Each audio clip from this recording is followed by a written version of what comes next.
Moyo wa kanisa, mwongozo wa kujifunza Biblia. Tunakuwa kwenye robo ya 4 inayokuwa na kichwa kinachosema la mission de Dieu, ma mission. Utume wa Mungu, utume wangu. Somo la juma hii ya 6 inakuwa na kichwa kinachosema motivation et préparation pour la mission. Motisha na maandalizi kwa ajili ya utume. Verset clé Luc 24:44. C'est là ce que je vous disais lorsque j'étais encore avec vous, qu'il fallait que s'accomplisse tout ce qui est écrit de moi dans la loi de Moïse, dans les prophètes et dans les psaumes. Luka 24 shairi la 44. Kisha akawaambia, hayo ndiyo maneno yangu niliyowaambia nilipokuwa ningali pamoja nanyi, ya kwamba ni lazima yatimizwe yote niliyoandikiwa katika Torati ya Musa na katika manabii na Zaburi. Swali, comment, changamoto, tunaweza kufanyaje? Swali, comment, changamoto yote usikote kutuandikia kwenye namba yetu ya WhatsApp na kuweza kuandika kwenye comment hapa. Hivi tunakusihi kusubscribe, kulike na kushare kwa watu wengine. Usikose kugusa kwenye cloche ya notification. Karibu kwenye somo la leo. Karibu mara tena rafiki yangu kwenye somo la 6. Tunakuwa kwenye reflection avancée siku ya leo.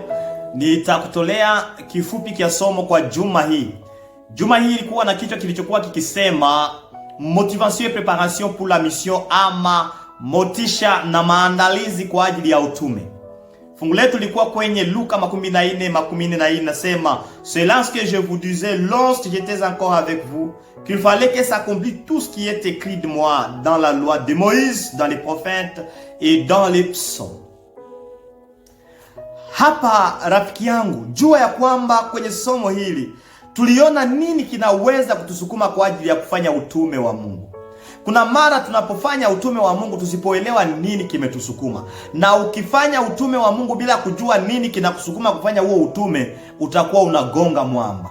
Lakini tumesoma kwenye juma mzima na tumeona kwamba kinachoweza kutusukuma kufanya huo utume, tusukumwe na upendo, kumjua Yesu Kristo, ya kwamba alitupenda, na mara tukitambua ya kwamba alitupenda, tukifanya vile tunaweza kuwatangazia wengine tukiona kwamba yeye alikufa kwa ajili yetu. L'image ilikuwa partager la bonne nouvelle.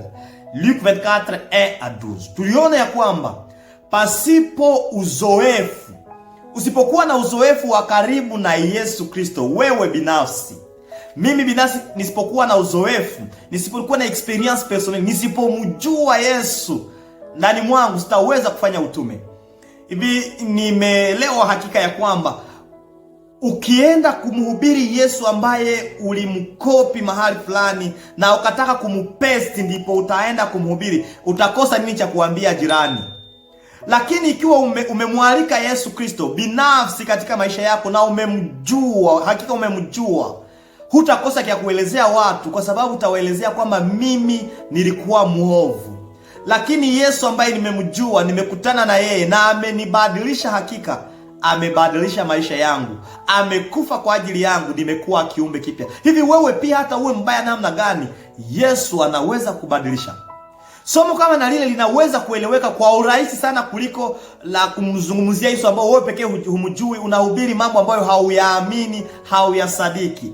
Ilibidi hawa wanafunzi wakati Yesu alipofufuka, walipomuona halisi, walipomuona kwa macho, wakaweza kumtangaza. Hivi tutakapoishi Yesu Kristo, tutakapokuwa na uzoefu wa kina zaidi na yeye, tutamtangaza hata bila kulazimishwa. Kile tutakachokifanya hivi katika maisha yetu kitatusukuma kuwatangazia wengine. Lendi ilikuwa effortement prophétique.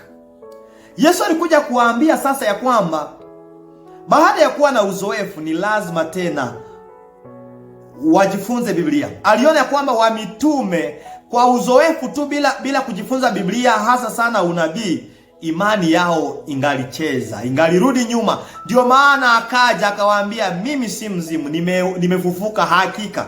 Jinsi Biblia ilivyotangaza ya kwamba nitakuja na nitafariki, lakini baada ya siku 3 nitafufuka tena. Baada ya kufufuka, baada ya siku 3 nitafufuka. Hivi muwe mkisoma Biblia, mjifunze maandiko. Biblia ilikuwa imenaba ya kwamba siku 3 nitakuwa kaburini, lakini ya 3 nitafufuka. Yesu alitaka kukumbusha kwamba tunapojifunza Biblia, hasa sana unabii, jinsi gani ulitangaza ya kwamba Yesu atakuja mara ya kwanza, ukatangaza jinsi gani atafariki na kufufuka, Huo unabii katika Biblia umetangaza tena kwamba karibuni master wetu Yesu Kristo anakuja. Ukielewa lile jambo litakusukuma kufanya utume. Ndiyo, utafanya utume. Utakaposoma Biblia litakapokuonesha wapi tumefikia, utaona ya kwamba ni lazima ufanye utume. Tulienda mahali pengine, l'attente et la mission. Wanafunzi wa Yesu walikuwa wakingojelea, lakini katika kungojelea kwao hawakuwa wakikaa kimya. Walikuwa wakiomba na wakipanga kwa ajili ya kufanya kazi ya Yesu Kristo. Walikuwa wakiomba pamoja kwa ajili ya Roho Mtakatifu, na walikuwa wakijiandaa kwa ajili ya hiyo kazi. Na hakika Roho Mtakatifu alipokuja wakafanya tena kazi zaidi. Somo la mercredi likuwa celui que vous avez crucifié, mliyesulubisha. Matendo ya Mitume 2 inatuonyesha ya kwamba wamitume walitangaza, walipokea lugha. Roho Mtakatifu alipowajia, ulimi wa moto ukawa juu yao na wakahubiri. Hakika Roho Mtakatifu akawapatia nguvu ya kusema kwa lugha nyingi, ili kwamba watu wa kila lugha wasikie na wamjie Yesu Kristo. Hata waliohudhuria kwa kusulubishwa kwa Yesu Kristo walipata pia neema ya kusamehewa na kupokea Roho Mtakatifu. Tunaweza kusukumwa na lile jambo, kuona wingi wa upendo na rehema ya Yesu Kristo, ya kwamba anawapenda watu. Yeye ni mwingi wa rehema, alisamehe hata waliochangia, waliohudhuria kwa kufa kwake. Hivi tuwaendee watu, kile kitusukume kuwaendea watu ya kwamba Yesu ni mwingi wa rehema na wa upendo. Je dis une image de l'église primitive. Tuliona hapa taswira ya kanisa la awali, jinsi gani walikuwa wakiendelea kufundisha wale ambao walikuwa waumini wapya, na wakawafanya kuwa wanafunzi, nao pia wakaenda kuhudhuria watu wengine. Kwenye reflexion avance kuna kuwa maneno inayosema hivi, nitayasoma jinsi inavyokuwa hapa. Inasema, notre œuvre missionnaire doit venir d'un amour profond et une profonde gratitude pour ce que Jésus a fait et a fait dans nos vies. Utume wetu ni lazima usukumwe na upendo ambao tunakuwa nao kwa ajili ya Yesu Kristo. Upendo ambao Yesu anao kwa ajili yetu, na shukrani na upendo ambao sisi pia tunao kwa ajili ya Yesu Kristo, unaweza kutusukuma kufanya huo utume. Toute autre motivation est erronée. Ukisukumwa na kitu kingine tofauti ya kile ambacho tumekisoma hapa, utume wako utakuwa hauna msingi mzuri. La clé d'une œuvre missionnaire réussie est de rester émergé en harmonie avec la parole. Funguo ya utume ambao utafaulu ni lazima uwe mtu wa kusoma neno. Fanya kuwa neno la Mungu kuwa msingi wa utume wako. Usiende kuhubiri kile ambacho hakipatikani kwenye maandiko matakatifu. Maandiko matakatifu ndiyo iwe funguo. Dada White kwenye le parabole de Jésus, kwenye mfano ya Yesu Kristo, nasema constamment nous sommes appelés à tirer de lui notre substance, en participant au pain vivant descendu du ciel, appuisant à une source toujours fraîche et toujours prête à répandre ses bons trésors, à répandre ses abondants trésors.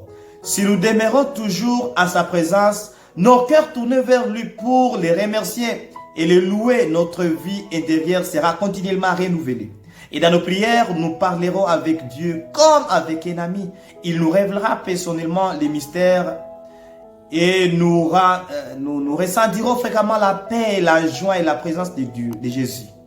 Nos cœurs brilleront au-dedans de nous quand il viendra s'entretenir avec nous comme il le faisait avec Enoch. Quand cette expérience sera véritablement celle du chrétien, il se dégagera de sa vie une simplicité, une humilité, une douceur, une tendresse, et il montrera à tous ceux qui l'entourent qu'il a été avec Jésus et qu'il a reçu des instructions. Mara utakapokuwa katika uhusiano wa karibu na Yesu Kristo, atakapokubadilisha na kupatia tabia nzuri, hata watu wanaokuzunguka watashuhudia ya kwamba umebadilika. Ni lazima, wapendwa, tusukumwe na vitu vizuri kwa ajili ya kufanya utume wa Mungu. Tusukumwe na upendo wa Mungu Upendo wa Yesu ndio utusukume kuokoa mioyo. Kwa hivi changamoto ya juma hii ni lazima ufikirie kwa mtu fulani ambaye unadhani ya kwamba ni lazima yeye pia anaweza kuwa muumini, na umuombee siku baada ya siku ili awe na uhusiano na uzoefu wa kina zaidi binafsi na Yesu Kristo. Na baada ya pale, angalia ni nani ambaye unaweza kumwandaa ili kwamba yeye pia awe mwanafunzi wa Yesu Kristo. Qui préparez-vous au discipulat et à une relation avec Jésus? Nani ambaye uko naandaa ili kwamba awe mwanafunzi wa Yesu Kristo? Cherchez des moyens de l'amener à entrer en communion avec les autres croyants. Angalia jinsi gani utamleta ili aingie katika ushirika pamoja na watu wengine. Mungu akubariki. Tunakukaribisha tena kwenye somo la juma hii. Baba wetu mtakatifu, asante tena sana kwa kutuonyesha motisha inayoweza kutusukuma kwa ajili ya kufanya utume wako. Upendo wako Yesu Kristo kwa ajili yetu unatosha kutusukuma na kunisukuma kwa ajili ya kuwaita wengine. Katika jina lako Yesu, nifanye kuwa mtume wako na huyu mtazamaji, katika jina lako Yesu, amina.